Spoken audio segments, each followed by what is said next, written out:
Bueno, ahora vamos a hablar de dispersión y colonización.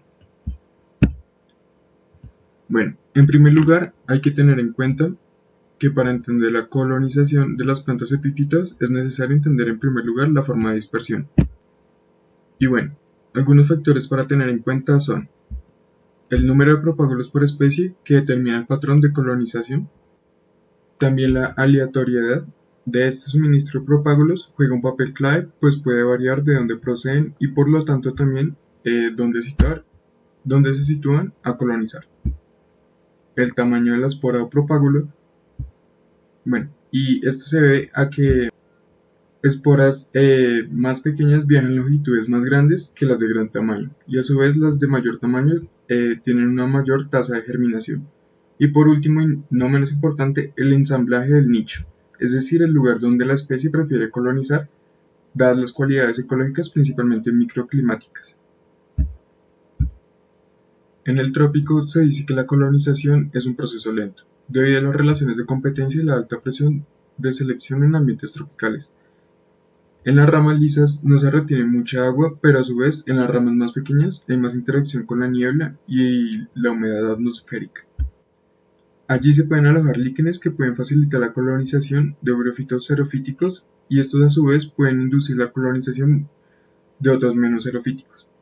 Los briófitos epífitos pueden facilitar la colonización de epífitas traqueófitas, pero es un proceso lento donde los forófitos tienen que tener al menos 20 años de edad.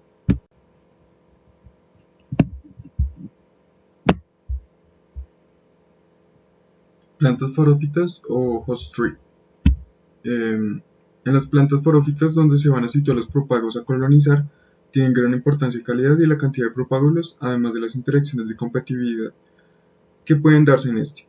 Se ha observado que muestran patrones de distribución con alta variabilidad en ambientes similares y que la alta cantidad de biomasa epífita puede sugerir que existe una alta competencia y a su vez presión de selección.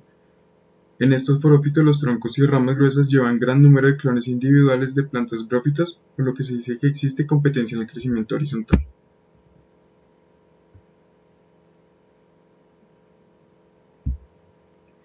Cuando no existe la especificidad por el hospedero, el número de especies que podemos encontrar varía en función de las especies entre las ramas, en su diámetro, exposición y altura, además del pH, donde a mayor pH, es decir, un pH más básico, existe menor crecimiento. Dentro de la diversidad de hospederos se encuentran los helechos arbóreos, como el género Ciatlecuya, corteza sirve muy bien como sustrato para el establecimiento de epífitas.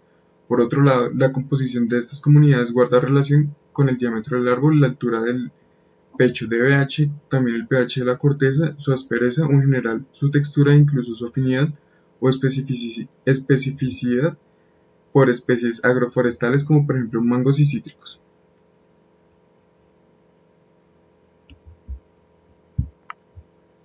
Altura en el árbol.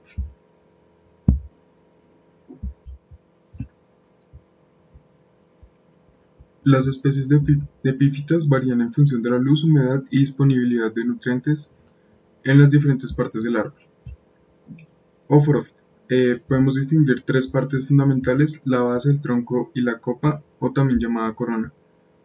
En la base vamos a contar con alta humedad y a su vez con condiciones de poca luz que incluso puedan limitar el crecimiento de los brófitos. Por su lado, en las ramas podemos encontrar condiciones más apropiadas de humedad e intensidad lumínica, por lo que podemos observar crecimientos densos y complejos, a veces rodeando la rama casi como un vendaje. En la copa o corona, la intensidad de luz es mucho mayor e igualmente el impacto del viento del ambiente resta humedad y puede dar condiciones limitantes, por lo que se encuentra aquí mayormente especies xerofíticas tolerantes al sol y pioneras, o sea facultativas. Además se dice que biomasa de epífitas disminuye del centro a la periferia de la corona. Las zonas donde se ubican las epífitas a lo largo del forófito han sido estudiadas por diversos autores y en el presente estudio se citaban una clasificación basada en 6 zonas diferentes que abarca desde la base hasta la corona como se muestra en la imagen.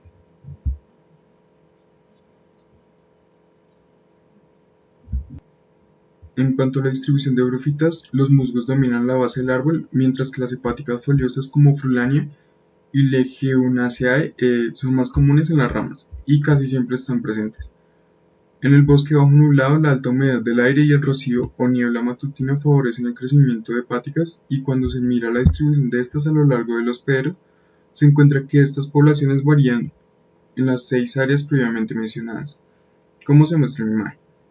Existe una variabilidad en las poblaciones en función de la posición en estas 6 áreas, por ejemplo, Frulania mucronata.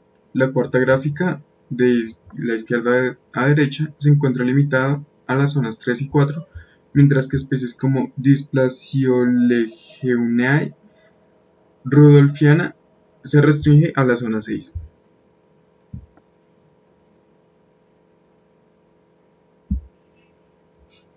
En la selva tropical baja se ven epífitas indicadoras de luz solar, características de sitios secos abiertos. La riqueza de hepáticas varía en función del tipo de bosque y no tanto en función de la altura o posición en el forófito, siendo más rico el bosque nublado de tierras bajas que la selva montana tropical, como se puede observar en la imagen, donde el número de especies reportado en el bosque nublado de tierras bajas es mayor.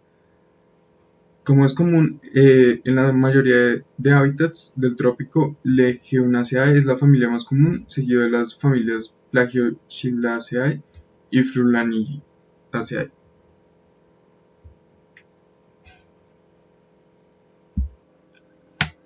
También la distribución y diversidad está asociada a la superposición de especies entre la base y el dosel.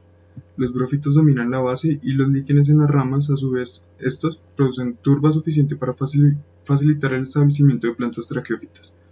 En un estudio realizado en la cuenca del Amazonas se usó un muestreo basado en 5 zonas que abarcaban desde el piso del bosque hasta el dosel. Allí se encontró que la familia Legionacea fue la más común, además de encontrar 29 especies que se encuentran restringidas al dosel.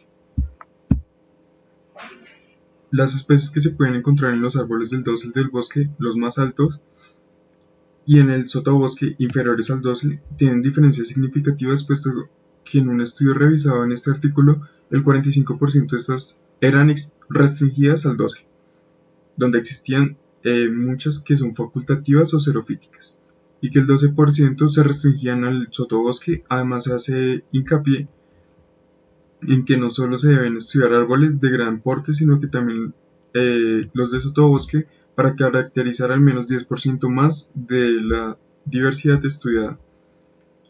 Esta especificidad que en momentos se da es gracias al gradiente de microambientes a lo largo del bosque, donde se pueden variar en su exposición a la intensidad de luz solar y a la velocidad del viento, y también puede variar a la temperatura del aire, que, contrario a la humedad, aumenta con la altura. El bosque mixto cuenta con mayor diversidad exclusiva que el bosque seco de hoja perenne, pero el bosque seco de hoja perenne tiene una mayor distribución vertical de especies en el dosel, por el efecto del dosel exterior, que aloja especies xerofíticas debido a que el follaje del dosel es más abierto. La relación del huésped y el hospedero, junto a la aleatoriedad del propágulo, son determinantes en la distribución de especies, pero a su vez los patrones de distribución están relacionados con la altitud y la altura del árbol, como se demostró tanto en los estudios revisados de los Andes y la cuenca del Amazonas. En uno de los estudios revisados se determinó que la altura del árbol es un determinante importante, pues se demostró que para diferentes locaciones que el 57% de las diferentes especies mostró preferencia por la determinada altura. Además de esto, se demostró que las epífitas especializadas para este caso son el 37%, ubicadas principalmente en las zonas 1 y 6, esto debido a las condiciones adversas mencionadas anteriormente, mientras que los generalistas representaban al 63%. La estructura de las comunidades puede ajustarse al modelo neutral de biodiversidad basado en el reclutamiento aleatorio del medio ambiente local. Así pues, la distribución de especies está relacionada con la interacción entre el medio ambiente y la abundancia local, representadas en estudios de la metacomunidad. La frecuencia de dispersión de especies a la larga distancia aumentó con la altura de la zona del árbol, mientras que la distancia genética se encontró que fue mayor entre el dosel y el subdosel, o sea, el dosel inferior al dosel principal. En la base del árbol, donde tenemos condiciones de poca luz y alta humedad, el crecimiento de briófitos es condicionado por la humedad y la condición física de la corteza. Cuando hay mucha humedad, estas especies pueden incluso alcanzar la altura de las ramas superiores, ramas principales ubicadas a unos 8 o 10 metros, pero es más común que se encuentren entre 1 metro y 3 metros. A su vez, usando el ambiente se torna muy seco, es decir, menos húmedo, que puede disminuir hasta en un 60%. En la imagen podemos observar una especie del género Leucoloma. Este género es común encontrarlo en el neotrópico, habitando la base de los árboles de la selva tropical. En la base del árbol, lo más común que podemos encontrar son alfombras de tramas de Tuidium, como la que se observa en la imagen superior. Hepáticas foliosas de la imagen, Leguminosae, céspedes cortos de musgo de la familia Orthophytraceae. Un poco más arriba, céspedes de la familia Dicranaceae y el género Leucoloma. Las superficies porosas soportan el crecimiento de musgos como Leucobrium, Leucofanes y Calimperes.